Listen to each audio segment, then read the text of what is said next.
everyone and welcome to EPR's Power Talk on Energy Outlook 2022 Budget Special. The Indian power sector is classified in three critical aspects of generation, transmission and distribution, with distribution being the most crippled sector during the last quarter of 2020. To address the same, the Finance Ministry in the budget 2021-2022 allocated 3.5 lakh crores for the power distribution sector that is projected to be released in 5 years. The Union Budget 2021 has brought humongous hopes for uplifting the power and energy sector. Industry leaders also welcome the government's push to help ail the DISCOMs. Today, you are going to be part of an interactive power talk on Energy Outlook 2022 Budget Special, where we will be having a brief discussion on the possible benefits, policies, power finance, and regulatory intervention to enhance our energy scenario and augment the capacity of renewable energy in the coming years. So delegates, it's an honor and privilege for me to introduce you to our distinguished speakers. Mr. Sabyasachi Majumdar, Senior Vice President and Group Head Corporate Sectors Rating, ICRA. Thanks, Gurleen, for the introduction and thanks to the entire team for giving us this opportunity. Mr. Manish Kumar, Director, Digital Sales, GE Digital. Thanks, Gurleen. I'll appreciate it. Mr. Sirish Garud, Director and Senior Fellow at the Energy and Resource Institute of India. Thanks. And Mr. Raj Singh Niranjan, Managing Partner at Translaw India Associates. Thank you, Gurleen. So to start with, I would like to go directly to Mr. Savisaji. To start with you, everybody is talking about a bright future for Indian electricity, especially from generation point of view, as well as Mr. Manish was talking about the future in, say, transmission. So here the question is what we can do to encourage the consumption, per capita consumption of electricity in India. So basically, it really depends upon the overall economic activity. I mean, electricity at the end of the day, it's purely it's a derived demand. I mean, there will be consumption of overall basket of goods and services, and obviously as a part of that, energy will be consumed somewhere in the process. Now, there is of course a direct amount of energy which goes consumed directly. For example, power consumption at the homes and all. Now, at the bottom of the pyramid customers, the government has already done its bit by by the various yojanas which have taken the Deen Dayal Yojana and all, which has taken power to the households. So beyond that, there's really not much that the government can do to directly. And in fact, the overall effort, and very correctly so, is actually to reduce the amount of energy consumed per unit of output. For example, if you look at the DLP program, the idea is not to cut down the lighting which is available to houses or to commercial establishment. The idea is that you should have the same amount of lighting using the lower amount of energy, and it has really worked out well. So really the thing is the overall energy demand is going to be driven mainly by what happens on the overall economy and what the government does to boost the overall economy. Yes, thank you so much, Mr. Savisaji, for your views. Mr. Shirish, what do you see? What kind of encouragement efforts government can take? I think, as rightly said, for increasing energy consumption, per capita energy consumption, it should also increase in a productive activities.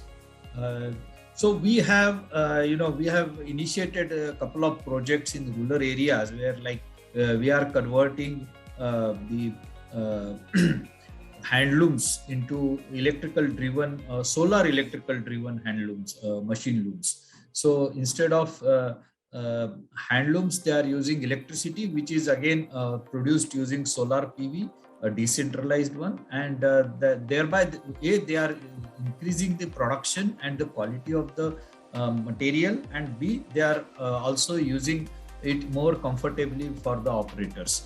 Similarly, we are looking at the boats in Banaras, where we are again converting them into solar powered boats, so that the diesel consumption is reduced, and also pollution, both noise and environment pollution is reduced.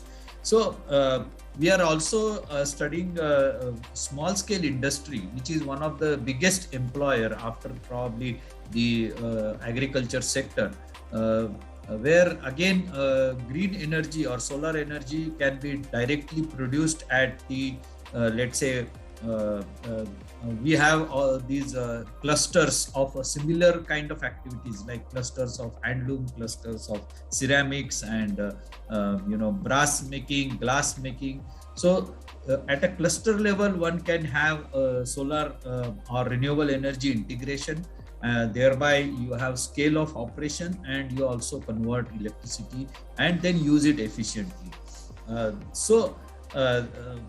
What we feel is in the rural areas, especially when our government is focusing on doubling income of say farmers, that cannot happen just by producing more farm produce. It will happen if we have value added activities like food processing, cold storages, etc. at farm level, so whereby the wastage of the farm produce is reduced, and also the quality is maintained, and they get better price in the market when the market prices are fluctuating.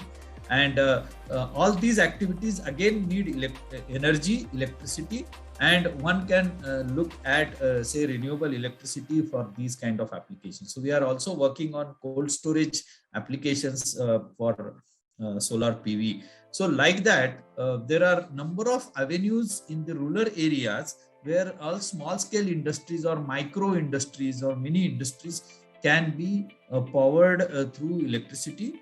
And on the other end, we are now looking at industrial activities, say heating and cooling activities, to be produced through electricity rather than the burning of coal or oil in the industrial, let's say boilers, where again there is also now, for example, government has come out with a scheme for replacing 5 to 7% of coal in the power plant boilers using the biomass pellets, where again renewable energy can be used. So there are also ways to improve the use of electricity in the industrial activity, which is a little more efficient than direct heating or cooling activities.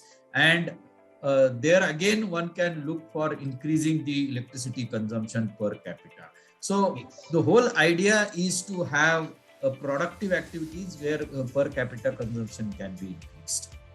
Well articulated. Thank you so much, Mr. Shirish. Mr. Niranjan ji, you explained very well about the need for clean fuel. Also, we are seeing robust growth in EVs in India. How do you see that the expanded market for EV will impact demand for electricity in India? Absolutely. So I don't have figures, but some American magazine I was studying, and they said that around 38% of the electricity production has to go high. It has to take upward trend to cater to EVs actually, and that is a super development actually. It will make us independent country, truly independent, energy independent country actually. So for short distance traveling, battery storage BEV is the best thing. And for long distance or heavy duty traveling, and maybe you want to send a truck to maybe Bombay or Kanyakumari or somewhere else, then FCEV, fuel cell electric vehicle, is the most suitable through hydrogen actually. And hydrogen will also be produced. It will be green hydrogen produced from solar and wind or any other sources. So it will be it will generate employment in India. Totally, it will be consumed in India. Totally, it will strengthen the standard of living of people in India actually. So it will generate employment also. So I always remember what our road transport minister says, lot of time. He says import substitute, cost effective, pollution free and indigenous. So if we can do 4 things: import substitute, cost effective, pollution free, indigenous, that will be game changer actually. So yes. Thank you so much. I was seeing one person was asking question. He has a wonderful question that Prime Minister has launched earlier for gas cylinders for all the that challenge of 3.2 billion people across the world do not have access to clean fuel to cook food. So that has been a wonderful, super initiative of the government. However, I want to add, one thought process to all of you. It is even LPG is imported actually, most of it. Can't we do solarization of cooking food?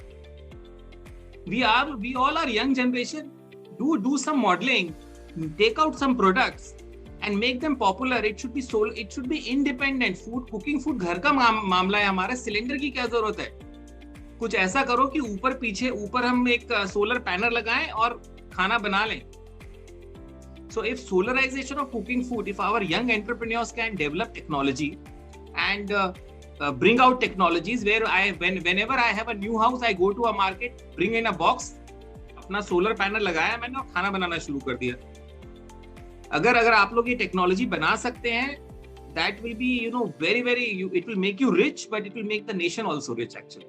Yes, and for rural market, definitely it will create a huge impact. Absolutely. Yeah, thank you so much, Niranjan ji. Mr. Manish, when we talk about encouraging consumption of electricity, the quality of electricity also matters.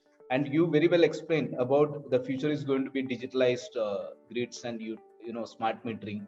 But most of the even private participation must be very limited in that. Most of the SCVs are owned by government enterprises, and we see a lot of challenges in modernizing these SCVs, right? What do you see? What kind of steps you expect in coming budget for this modernization of SCVs? So, State Electricity Board, I guess you're referring to the distribution utilities. Absolutely, as well as the substations. And the substations. Okay. So, I'll just give, if we see the overall broad picture of India distribution sector, we have got 65 plus to 70 plus distribution utilities in India. And out of this 65 plus distribution utilities, hardly 10 utilities are from private sector. And that too, private sector, of course, privatization of utility is not a new phenomenon. It started in late 90s and early 2000, and we have seen some of the most successful privatization in terms of the results of these utilities. So that is one part of it. But all said and done, as far as state electricity boards or distribution utilities are concerned, the investment of private industry will be there as long as the returns is guaranteed. And if the returns are not guaranteed over there, I think we as a country will face challenges in privatization of the distribution utilities. But all said and done, with the new electricity amendment bill, which is of course not sure whether it has been passed or not, it's pending in the parliament right now. Government is contemplating that can we have a grid below grid, and today if we find it out that I can generate some electricity as an individual, whether in rural sector or in urban sector, can I sell it to my neighbors, that electricity? So that is one part of it. And market is definitely going to pull. State electricity boards are struggling with some legacy challenges and legacy problems. I'm quite hopeful that the kind of improvements which we have seen in last 20 years as far as state electricity board is concerned, privatization can be one way of improving that. But all said and done, with the intervention of new technologies which is going to come up, the new generation who is going to come up and handle this state electricity board, the old generation will go, the linemen will go, everything will come to the technology over there. Technology will manage everything, sitting in the control center and all the substations and all. So those kind of interventions are coming up. We are seeing in private sector, but in government sector also, some of the government sectors have taken major investment in that area to improve the efficiency, operational efficiency. One of the important data which I was analyzing, which of course is published by Power Finance Corporation. If we see, normally we don't take the agriculture sector in high esteem as far as profitability is concerned, but I would consider it as a myth. The reason is that I was analyzing one of the data, the 30% of energy is being utilized by the domestic sector.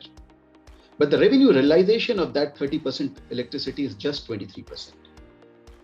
Whereas that gap of revenue realization in agriculture sector is very less. It is to my surprise, it was to the tune of just 1% over here.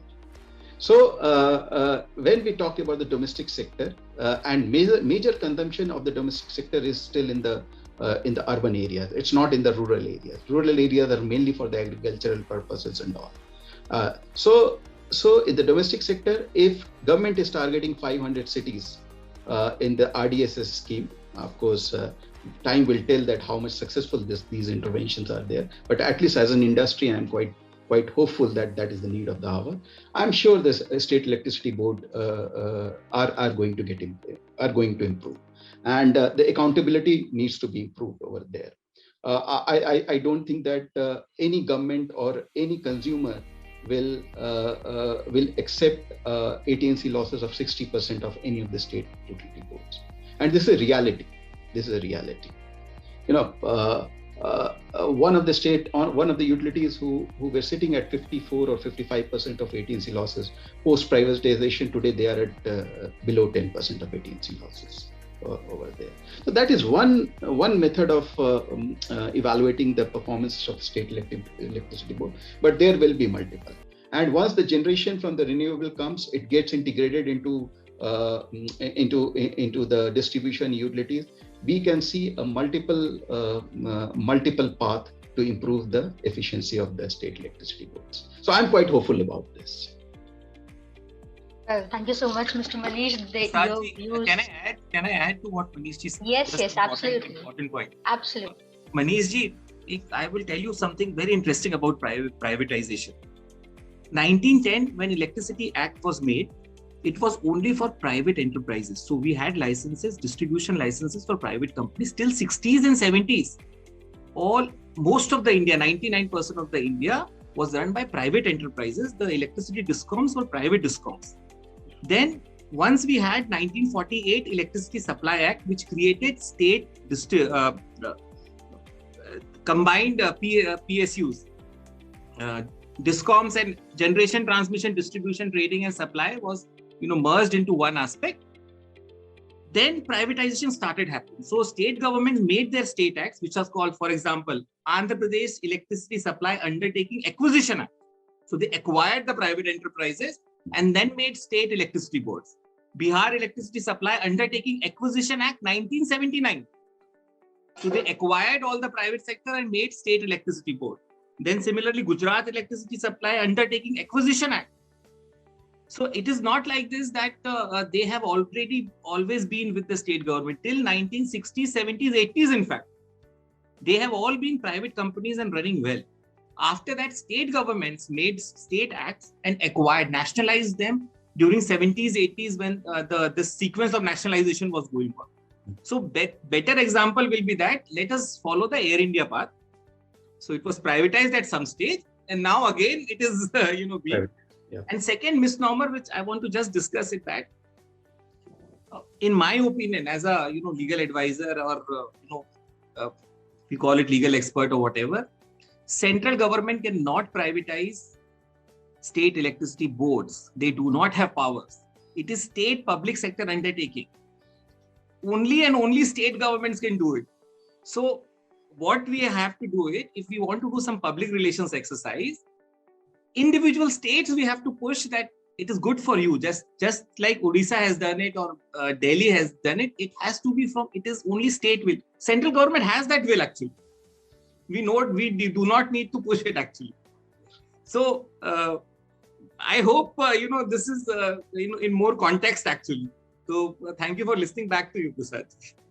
Thank you. Thank you so much, Rajji. Thank you so much, Mr. Manish, for igniting this conversation very well. And very critical aspects both of you have addressed.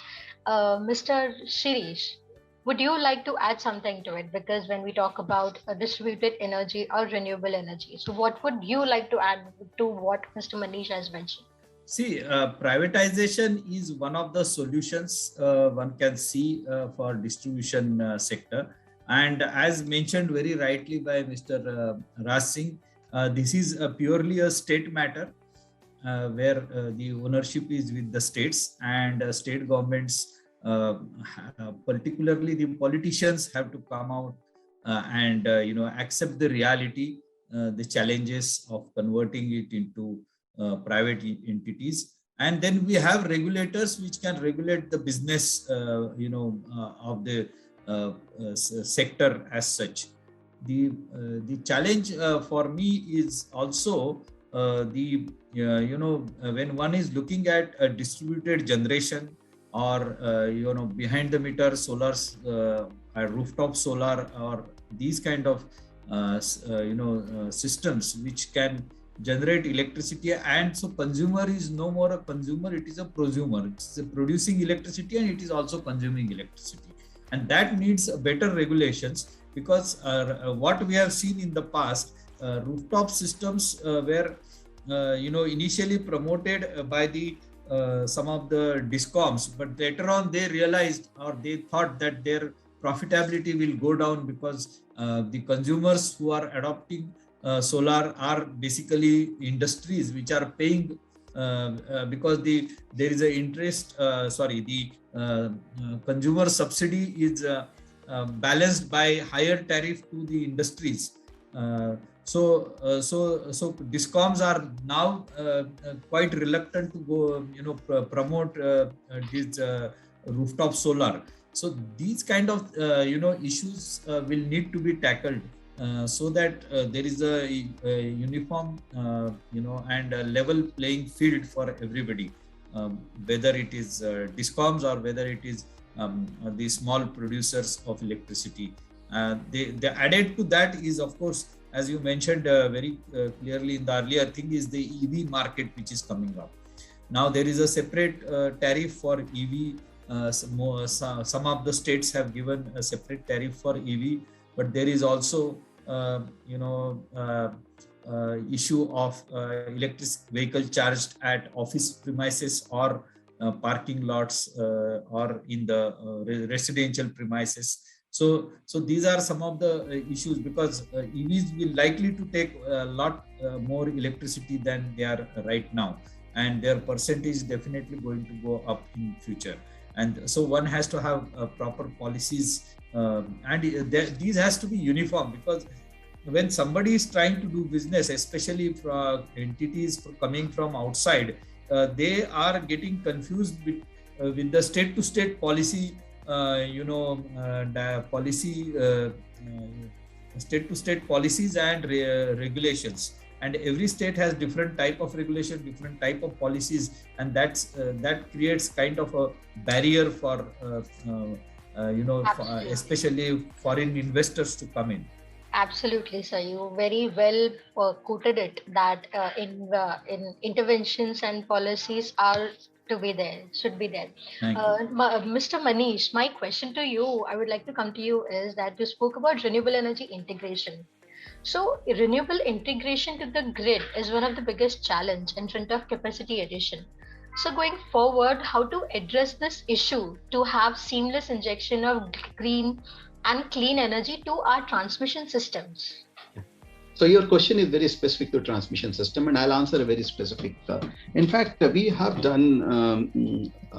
an experience in Rajasthan, which generates a lot of wind energy over here. So transmission, two parts of it. The challenge what we are facing again is related to data. Why I said that digital is at core? Because the forecasting of generation and the forecasting of demand, both needs to be matched. And forecasting is not a rocket science. We have been doing it since ages as far as forecasting is concerned. We have even forecasted the weather also over here. But challenge over here is the quality of the data of the forecasting. And that is where I was more pertinent about the data management in transmission and as well as in utility sector. We don't have any data management department today in any of the transmissions in the utility sectors. Point number one. So forecasting, demand forecasting and the generation forecasting, it has to be accurate. The projects in India currently, whichever is going on in Renewable Energy Management Center, our accuracy level of forecasting as far as generation through renewable is less than 87%. So the losses over there and the challenges over there are, of course, that is there. And India being pretty unique, we need to have different data models, different weather model. It cannot happen that something we bring from Europe or US and just implement it over here. So that is one part of it, that how we can bring in more integration of renewable. Second is that renewable gets integrated at some substation. There's a pooling substation, and in substation it gets integrated, and from substation it gets transmitted through the different corridors over there. Technological point of view, if we are able to control through that substation in terms of harmonics, frequency, oscillation, in terms of voltage, definitely we can ingest those renewables. But all said and done, due to the challenge in the predictability, storage is one of the factors. So one of the important intervention can be done is that we can have a kind of a large storage pool at the pooling station, or maybe at the integration station, as far as transmission is concerned. That is point number one. Point number two, there are technologies available wherein the current corridor, current transmission lines over there, they can carry the additional capacity of current. So, and they are running under capacity. So we can improve that through the digital intervention, because we need to manage it at what point in time this grid is carrying this, and we can ingest those renewables at that particular point in time without destabilizing the grid. So these are the couple of interventions which needs to be done. But frankly speaking, we don't have a ready-made answer to this, because problem is complex. Problem is not simple, problem is complex. We need to do a small improvement, small intervention, and you will see that in next 10 years, there is a huge improvement over here. Some people may talk about the dedicated corridor. I think that's a huge investment over there. We can have it, but business case doesn't support the dedicated corridor right now for the green energy. Mr. Savisaji, can I request you to give a closing remark for this session? Yeah, so basically, the power sector, as in the past, faces serious challenge. There is the existing problem, of course, of distribution finances.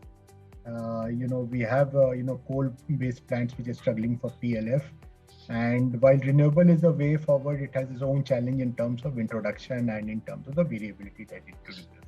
However, I believe that solutions do exist to sort out this thing, but it will really require a lot of concerted effort both at the central government and state government level. In fact, more at the state government level, because once the basic problem of the viability of the state, the DISCOM finances is taken care of, the investments which are required to provide stability to the transmission and generation structure can easily be paid for by the sector on its own. So, thank you so much, sir. It was really a privilege to have all, almost all area experts at one platform today, and it was our privilege to host each one of you. Thank you so much for making yourself available here. I will just give one comment. Sorry for this, and this is not a very politically correct comment. I think in India there is a business of tariff waiver. Supreme Court should intervene over here, and no political party can grant any tariff waiver to India. I think that is very, very important aspects of this. I will be very unpopular if I talk about this in my public forum, but I'm sure in this forum where we appreciate this and we can talk about it. We hope you have enjoyed the Power Talk. Before wrapping up this session, I would like to thank a distinguished panelist, Mr. Sabyasachi Majumdar, Mr. Manish Kumar, Mr. Siresh Garud, and Mr. Raj Singh Ranjan. I would also like to thank the Associate Editor of EPR magazine, Ms. Megha Iyer, and Mr. Prasad Nair for this initiative. To get more updates from EPR, you can follow our social media pages. Also, our applications are available on Google Play and App Store for enhanced reading. With this, we would like to announce the closing of today's Power Talk. Kindly stay tuned for more such sessions. Thank you and goodbye.